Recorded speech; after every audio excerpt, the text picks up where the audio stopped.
नमस्कार साथियों, प्रतिज्ञा परिवार में स्वागत है। रीट टीचर के बारे में हम लोग आज डिस्कस करेंगे कि रीट के टीचर बनने के बाद आप लोग प्रीलिम्स देंगे, मेंस देंगे, उसके बाद ग्रेड थर्ड टीचर जब बनेंगे तो उसकी सैलरी क्या रहेगी, L1 में क्या रहती है, L2 साइंस के अंदर क्या है, SST के अंदर क्या है, इन सभी के बारे में डिस्कस करेंगे। क्या कार्य रहता है, प्रमोशन स्कीम किस तरह से है और क्या क्या किस तरह से बन सकते हैं, इन सभी के बारे में बात करेंगे। आप सबसे पहले यदि चैनल पे पहली बार आए हैं, चैनल सब्सक्राइब करना मत भूलिएगा। अब शुरू करते हैं कि रीट के टीचर की सैलरी क्या रहती है। साथियों, रीट के अंदर दो आपका एंट्री लेवल है, एक तो L1 है और L2 है। L1 के अंदर जो DLED या BSTC कर रखे विद्यार्थियों को मौका मिलता है, L2 के अंदर साइंस स्ट्रीम के और SST स्ट्रीम के विद्यार्थियों को मौका मिलता है। इन दोनों की सैलरी के अंदर आप लोगों को मैं बता देता हूं। सबसे पहली बात है कि आपकी जो प्रोबेशन है, देखिएगा, प्रोबेशन का मतलब होता है परिवीक्षा काल। परिवीक्षा काल का मतलब होता है कि आप जो है यहाँ पर परमानेंट नहीं होते हैं। परिवीक्षा काल के अंदर एक फिक्स सैलरी रहती है और आफ्टर द परिवीक्षा काल, आफ्टर द प्रोबेशन, 2 साल के बाद अस्थायी नियुक्ति कंप्लीट होने के बाद स्थायी जब हो जाते हैं तब सैलरी ज़्यादा हो जाती है। राजस्थान एक ऐसा स्टेट है जहां प्रोबेशन में सैलरी कम है। सेंट्रल गवर्नमेंट में प्रोबेशन होता है पर सैलरी कम नहीं करते, यहाँ सैलरी थोड़ी सी कम रहती है। ये थोड़ा सा गलत है, सैलरी बराबर मिलनी चाहिए। ये बात आपके जो है वो हमने मंत्री जी को भी और सब लोगों ने बताई है। खैर वो जो अलग बात है, पर परिवीक्षा काल के अंदर सैलरी कम रहती है, परिवीक्षा काल के बाद सैलरी ज़्यादा रहती है। आपके पास जो पे ग्रेड रहता है वो L10 के अंदर रखते हैं। रीट का जो टीचर बनता है वो L10 पे ग्रेड के अंदर होता है और पहले जो ग्रेड पे चलता था उसको 3600 ग्रेड पे कहते थे। 3600 ग्रेड पे का मतलब 3600 रुपये सैलरी नहीं है, सैलरी बहुत ज़्यादा है, ये मैं बताऊंगा। पर ये दो चीज़ें आपको क्लियर रखनी है। L10 है, इसका बेसिक पे जो रहता है आफ्टर द प्रोबेशन काफ़ी अच्छा रहता है। अब यहाँ पर बताते हैं कि प्रोबेशन जो रहता है उसके अंदर टोटल सैलरी कितनी रहती है। इसके अंदर सैलरी रहती है 23,700 रुपया। 23,700 रुपया 2 साल तक रहेगा।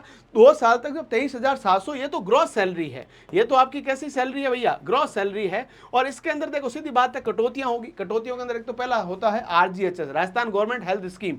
राजस्थान गवर्नमेंट हेल्थ स्कीम क्या कहती है कि टोटल 658 रुपया कटेगा, जिसमें आपको, आपके जीवन साथी को, आपके माता पिता को और बच्चों को पूरा का पूरा मेडिकल हेल्थ केयर बीमा मिलता है। इसके अलावा GPF कटता है 1100 रुपए। GPF जितना कटेगा उससे डबल सरकार आपके लिए जमा करेगी, वो एक तरह की बचत ही है।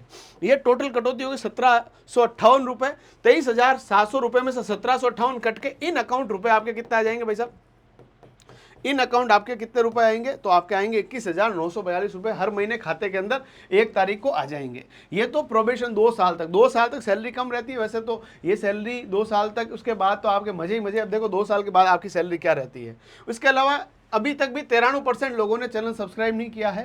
प्लीज़ आप सबसे रिक्वेस्ट है मेरा कि चैनल सब्सक्राइब कीजिए और रीट के नए ऑनलाइन और offline batches, live from classroom batches और ऑफलाइन हमारे सेंटर पे पावटा जोधपुर के अंदर रीट के L1 और L2 के बैच सुबह 8 बजे से शुरू हो चुके हैं। एडमिशन लेने के लिए संपर्क करें क्योंकि बहुत लिमिटेड सीट्स है, लगभग सीटें फुल हो चुकी है। टाइम पर आप एडमिशन ले लें और एडमिशन के लिए हमारे इस नंबर पर भी जरूर संपर्क करें। फ्री नोट्स डाउनलोड करने के लिए प्रतिज्ञा क्लासेस जोधपुर एप्लीकेशन डाउनलोड करें और हमारी फ्री टेस्ट सीरीज भी वहां पर अवेलेबल है। टेलीग्राम चैनल पे भी बहुत सारा फ्री कंटेंट अवेलेबल है, उसको जरूर आप चेकआउट करें। यदि हम लोग बात करें प्रोबेशन कंप्लीट होने के बाद, जब आप स्थायीकरण के अंदर आ जाते हैं, प्रोबेशन कंप्लीट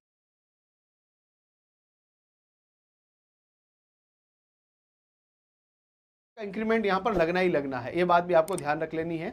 तो यहाँ पर 33,800 रुपए सैलरी रहेगी और DA जो रहेगा 17,914 रुपए। अभी वर्तमान में 53% हो गया, पहले 50 था, अब 53% हो गया। अगले साल और बढ़ जाएगा, ये हर साल बढ़ता रहेगा। 2 साल जब प्रोबेशन आपका कंप्लीट होगा ना, तो हो जाए मान लो 60% के आसपास हो जाए तो सैलरी और बढ़ जाएगी। HRA जो होता है, हाउस रेंट अलाउंस है, वो 18% शहर में है।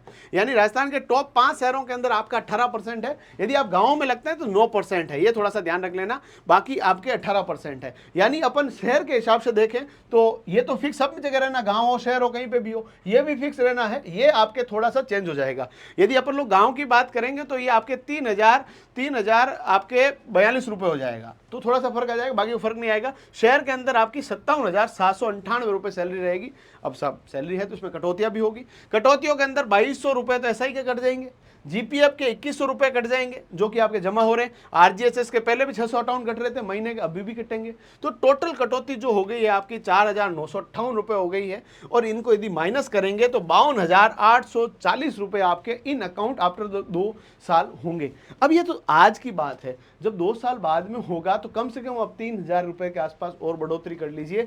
55 से 56,000 आपको सैलरी मिलेगी। इसके अलावा प्रोविजन के बाद तो सीएल भी मिलेगी, पीएल भी मिलेगी, सब तरह की छुट्टियां भी आपको मिलेगी। और ड्यूरिंग द प्रोविजन आपके पास सीएल रहेगी, यानी छुट्टियां भी अच्छी खासी है, सैलरी भी अच्छी खासी है। वैसे भी यदि छुट्टियां नहीं भी लें तो अभी 230 से 35 दिन स्कूल जाना है, बाकी टाइम तो गर्मियों की छुट्टियां, सर्दियों की छुट्टियां, दिवाली की छुट्टियां, कई सारी छुट्टियां रहती है। इसके अलावा आपकी एग्जाम में ड्यूटी आ गई तो और पैसे मिलने हैं, पैसे खूब सारे रहने। और मेंटल सेटिस्फेक्शन भाई साहब अलग ही लेवल का रहने वाला है, क्योंकि जब सरकारी नौकरी लगती है, महीने के महीने पैसे आते हैं ना, तो गाँवों के अंदर, शहरों के अंदर जो आपकी पूछताछ होगी ना भाई साहब, अलग ही लेवल की रहेगी। महिला हो या पुरुष हो, सबकी ये अच्छा खासा लेवल रहने वाला है। और इसके अंदर L1 हो या L2 सैलरी दोनों की बराबर रहने वाली है। सैलरी के अंदर रत्ती भर भी फर्क नहीं है। आप सोचोगे L1 में लगे सैलरी कम होगी, SST में लग गया सैलरी कम होगी, साइंस में बहुत ज़्यादा होगी, सबकी सैलरी इक्वलेंट है। और यहाँ पर यदि हम लोग बात करें कि ये सैलरी के बाद हमारे नए बैच शुरू हो चुके हैं, कार्य क्या है टीचर के, मेरे हिसाब से आपको बताने की आवश्यकता नहीं है। ये तो कार्य टीचर के स्कूल में पढ़ाने के लिए,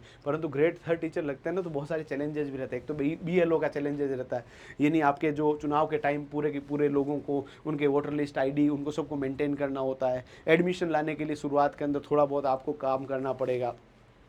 इसके बाद आपके पास एक और बड़ा काम रहता है कि मान लीजिए आप स्कूल के अंदर लगे हुए हैं, 2 ही टीचर है, तो आपको जो प्रधानाध्यापक का चार्ज भी कई बार दे देते हैं, वो भी आपको लेना पड़ेगा। जनरली तो पुराने लगे हुए रखते हैं और मिल भी जाए नुकसान नहीं है। इसके अलावा जो आपके मिड डे मील है उनकी भी ड्यूटी आपको दी जा सकती है, उनके थोड़ा बहुत अलग से इंसेंटिव भी रहते हैं, पर ये जो थोड़ा सा काम रहता है। बाकी आपको केवल और केवल 5-6 घंटे स्कूल जाना, उसके अलावा हथाई करनी है बढ़िया तरीके से, और अपनी आगे की तैयारियों को भी आप परस्यू कर सकते हैं।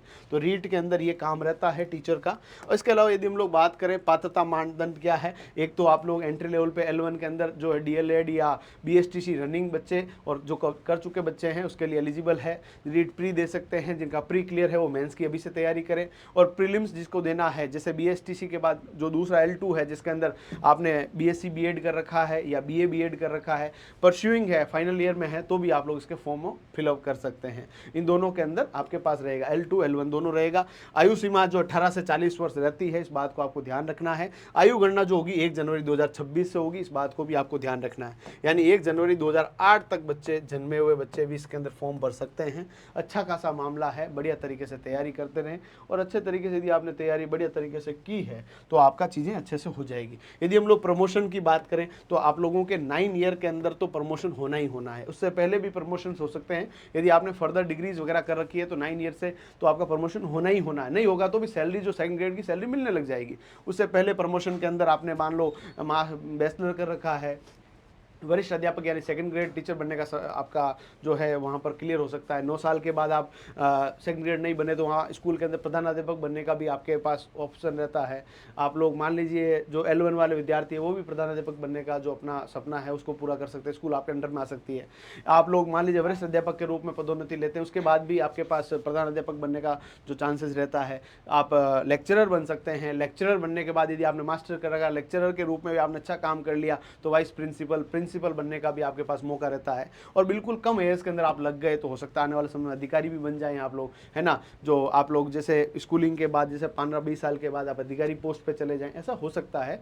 बहुत सारा अच्छा स्कीम रहता है। सीधी बात है, राजस्थान गवर्नमेंट के अंदर अध्यापक लग जाते हो ना, तो मैं आपको कई बार कहता हूँ कि ग्रेड 3 के अंदर यदि आप अध्यापक भी लगते हैं तो आप पटवारी, पुलिस, इन सब नौकरियों से तो लाख गुना बढ़िया है। कई लोगों को अच्छी लग सकती है, पर्सनली मेरे को ऐसा लगता है टीचर से बढ़िया नौकरी कोई नहीं हो सकती है, क्योंकि आपके पास वो मौका है जो आप आने वाले समय में लोगों को RS बना सकते हैं, IAS बना सकते हैं, अच्छे बिजनेसमैन बना सकते हैं, अच्छे एंटरप्रेन्योर बना सकते हैं। ऐसा मौका रहता है जब बच्चे आपको सुन रहे हैं, आप अच्छे से पढ़ाइए, ईमानदारी से अपना काम कीजिए। कई लोगों की मेंटलिटी होती है कि मेरे को नौकरी लगने के बाद काम करना ही नहीं है। इस तरह की जो खराब मेंटलिटी के लोग हैं वो टीचर जैसे इतनी शानदार नौकरी को भी कई बार कलंकित करते हैं। बाकी इसके अंदर आपको पेंशन भी मिलनी है, यानी आपके बुजुर्ग होने के बाद भी सरकार आपकी पूरी कैरियर टेकिंग कर रही है। एक अच्छा ऑप्शन है, जो अच्छा करियर ऑप्शन है। 20,000 से कम सीटें हैं, 37,000 तक सीटें आ सकती है। इतनी बड़ी वैकेंसी राजस्थान के अंदर अध्यापकों के अलावा कहीं और आती है तो आप मुझे बता देना कॉमेंट बॉक्स के अंदर।